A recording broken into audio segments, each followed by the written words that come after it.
Good morning, সবাই কেমন আছো? আজকে আমরা দেখব আর্টিকেল এ এন দা এর ব্যবহার। কোথায় এন দা বসাতে হবে এগুলো আজকে আমরা একটু দেখব। তাহলে he has gone to the office, এখানে হবে দা। তারপরে প্রশ্ন দেখো, কাইন্ডলি রিটার্ন ড্যাশ বুকস। আচ্ছা, কোন বইগুলো ফিরিয়ে দেওয়ার কথা বলছে? কাইন্ডলি, দয়া করে ফিরিয়ে দাও বইগুলো। কোন বইগুলো? যে বইগুলো সে তাকে দিয়েছিল। তাহলে কাইন্ডলি রিটার্ন দা হয়ে যাবে, ডেফিনিট আর্টিকেল দা হয়ে যাবে। কারণ এটা নির্দিষ্ট করে বলছে যে বইগুলো সে দিয়েছিল সেই বইগুলোই আবার ফিরে চাইছে, যে কাইন্ডলি রিটার্ন দ্য বুকস। ঠিক আছে, তারপরে প্রশ্ন দেখো, milk is useful for dash children. আচ্ছা, মিল্ক কাদের জন্য ইউজফুল? চিলড্রেনদের জন্য। তাহলে কি এটা সত্য কথা কয়েকটা শিশুদের জন্য নাকি সমস্ত শিশুদের জন্য? অবশ্যই সমস্ত চিলড্রেনের কথা বলা হচ্ছে, সমস্ত শিশুদের কথা এখানে বলা হচ্ছে, কারণ এটা বহুবচন প্লুরাল আছে এবং এটা একদম চিরন্তন সত্য কথা, এবং তার জন্য এখানে কোনো আর্টিকেল ব্যবহার করব না, নো আর্টিকেল। তারপর দেখো, dash gold is a precious metal. Gold, সোনা, একটা মূল্যবান ধাতু। এবার বলো এখানে কি হবে? দেখো, গোল্ড হচ্ছে একটা আনকাউন্টেবল নাউন। আনকাউন্টেবল নাউন যখন থাকবে এবং সেটা যদি ইউনিভার্সাল ট্রুথ হয় যে gold is A precious metal, একটা গোল্ড না, সমস্ত গোল্ডই, এখানে কিছু গোল্ডের কথা বলছে না, সমস্ত গোল্ডই প্রেসিয়াস মেটাল, তার জন্য এখানে কোনো আর্টিকেল ব্যবহার করব না। কারণ এটা যেহেতু গোল্ড হচ্ছে আনকাউন্টেবল নাউন, আনকাউন্টেবল নাউনের আগে কোনো আর্টিকেল এখানে ব্যবহার করব না, যদি এটা নির্দিষ্ট না করে। ঠিক আছে, তারপরে দেখো, দেয়ার ওয়াজ এ কিং, একটা রাজা ছিল, dash king was very brave. এখানে কোন রাজার কথা বলা আছে? এই যে এই রাজার কথাই বলা হচ্ছে, এবং তার জন্য এখানে কি হবে? দা লেগে যাবে। ওই রাজাটাই ছিল খুব সাহসী, দেয়ার ওয়াজ এ কিং, এবং ওই রাজার কথাই বলা আছে। যখন একবার আমরা রাজার কথা বলে দেবো এবং দ্বিতীয়বার যখন আবার বলতে যাব, তখন আর আমরা এ বসাবো না, দা বসাবো। Have you read all dash books. তুমি কি পড়েছো? এখানে প্রশ্ন হবে না, জিজ্ঞাসা চিহ্ন হবে, এটা mistake. Have you read all dash books, কী হবে এখানে? এ বুক, এ তো হবে না কারণ এটা প্লুরাল। অ্যান বুক হবে? হবে না, এটা প্লুরাল আছে, তার জন্য এ অ্যান ব্যবহার হবে না। এখানে থাকলো দা আর no article.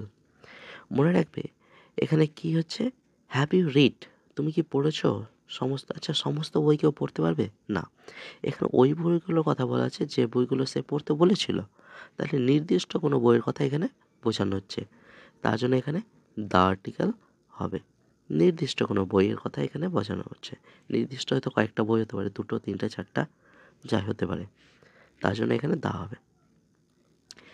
Dash cows give us milk.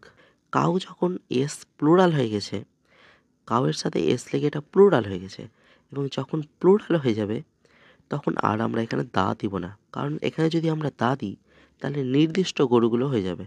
এখানে নির্দিষ্ট গরুগুলো দুধ দেয় না, সমস্ত গরুই দুধ দেয়, তার জন্য যদি প্লুরাল থাকে তাহলে কোনো আর্টিকেল লাগাবো না। যদি সবার ক্ষেত্রে সেম হয়, মানে কাউ সমস্ত গরুকে যদি বোঝায় যে সমস্ত গরুই দুধ দেয়, তাহলে আমরা কোনো আর্টিকেল লাগাবো না যদি প্লুরাল হয়, এবং যদি সিঙ্গুলার হয় তাহলে আমরা দা লাগাবো জাতি বোঝানোর জন্য। ঠিক আছে, তাহলে এখানে কোনো আর্টিকেল লাগাবো না, তাহলে এখানে নো আর্টিকেল হয়ে যাবে। নেক্সট কোশ্চেন দেখো, dash cows of Rahul give a lot of milk. দেখো, রাহুলের গরুগুলো প্রচুর দুধ দেয়। আচ্ছা, এখানে কোন গরুগুলোর কথা বলা হচ্ছে? নির্দিষ্ট করে দেওয়া হয়েছে রাহুলের গরুগুলো, তাহলে নির্দিষ্ট করার জন্য আমরা এখানে দা বসাবো, কারণ নির্দিষ্ট করছে, এখানে বলছে না যে সমস্ত গরুই খুব দুধ দেয়, এখানে রাহুলের গরুগুলো, তার জন্য এখানে দা হবে। তারপরে দেখো, ডগস আর ফেইথফুল। এখানে কি হবে? সেম একই। কোন পশুগুলো খুব ফেইথফুল? কোন কুকুরগুলো? সমস্ত কুকুর। তার জন্য যদি এখানে প্লুরাল থাকে তাহলে কোনো আর্টিকেল লাগাবো না। যদি এখানে ডগ থাকতো তাহলে তার আগে আমি দা লাগাতে পারতাম। কিন্তু এখানে যদি ডগস থাকে তাহলে কোনো আর্টিকেল লাগাবো না। যদি লাগাই তাহলে নির্দিষ্ট হয়ে যাবে, কারণ এখানে নির্দিষ্ট করে বলেনি সমস্ত পশুরাই, সমস্ত কুকুরদের কথা বলা হচ্ছে এখানে। পশু হবে সমস্ত কুকুর, ঠিক আছে? Where are dash books full stop I want them. দেখো ফুল স্টপ দিয়েছে, দুটো বাক্য আছে। আই ওয়ান্ট দেম একটা বাক্য, আর এখানে একটা বাক্য। আগে আমরা দ্বিতীয় বাক্যটা বলি। আই ওয়ান্ট দেম, আমরা সেইগুলো চাই। কোনগুলো? ওই বইগুলো। হোয়ার আর বুকস, এখানে জিজ্ঞাসা চিহ্ন হবে।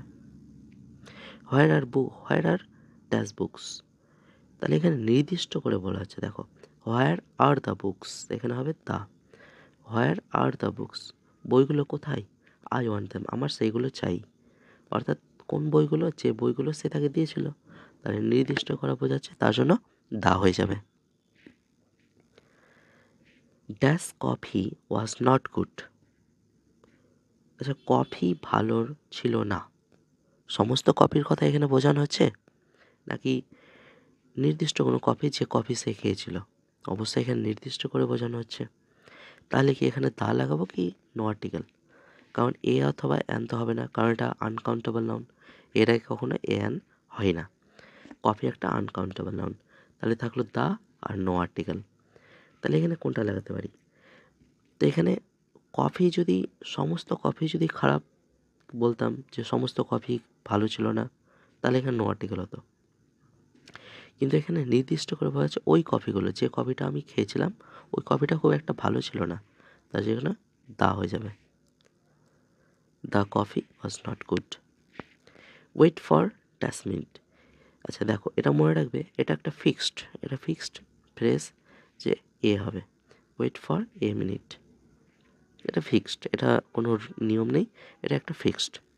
তারপর দেখো, হি ইজ ড্যাশ অনেস্ট, এটা ভালো হবে, একটু বলার চেষ্টা করে কী হতে পারে? এ হবে, নাকি আর, নাকি দা, নাকি no article? He is honest. আচ্ছা মনে রাখবে, অনেস্ট একটা অ্যাডজেক্টিভ, এটা অ্যাডজেক্টিভ, এবং অ্যাডজেক্টিভের আগে যদি শুধু অ্যাডজেক্টিভ থাকে তাহলে তার আগে কোনো আর্টিকেল বসাবো না। কিন্তু যদি থাকতো অনেস্ট ম্যান, তাহলে কিন্তু অ্যান লাগাতে পারতাম, অ্যান অনেস্ট ম্যান, কারণ এখানে নাউন আছে। কিন্তু এখানে দেখো এরপরে আর কোনো নাউন নেই, তাহলে he is honest, no article হবে। He is an Indian but I am dash European. তিনি হন একজন ভারতীয় এবং আমি একজন কি ইউরোপিয়ান। তাহলে এখানে একজন বোঝাচ্ছে, তার জন্য এখানে এ হয়ে যাবে। আর মনে রাখবে, এখানে এ অথবা অ্যান কনফিউজ হতে পারে, যে ইউরোপিয়ান প্রথমে ই থাকলে অ্যান বসা দরকার ছিল, কিন্তু এখানে অ্যান হবে না, কারণ ইউ এর উচ্চারণটা দেখো, প্রথম অক্ষরটা যদি ইউ এর মতো উচ্চারণ হয় তাহলে কিন্তু এ বসবে। Dash black and white dog is running in the field. দেখো, dash black and white dog is running in the field, তাহলে এখানে কি বসতে পারে? এ অ্যান্ড দা, নাকি নো আর্টিকেল? দেখো এখানে সাবজেক্ট কোনটা? ব্ল্যাক অ্যান্ড হোয়াইট ডগ, তারপরে কি আছে? ইজ আছে। যদি ইজ থাকে তাহলে মনে রাখবে সাবজেক্টও সিঙ্গুলার হতে হবে, তাহলে আমাকে এখানে সাবজেক্টটাকে সিঙ্গুলার বানালেই হয়ে যাবে। তাহলে দেখো এখানে সাবজেক্ট, মেন সাবজেক্ট কোনটা? ডগ। এখানে ডগের দুটো অ্যাডজেক্টিভ যুক্ত করা আছে, ব্ল্যাক অ্যান্ড হোয়াইট, তাহলে এখানে হবে a. A black and white dog is running in the field. আজকে এই পর্যন্তই। সবাই ভালো থাকবে এবং সবাই সাবস্ক্রাইব করে নেবে চ্যানেলটা, যদি ভালো লাগে।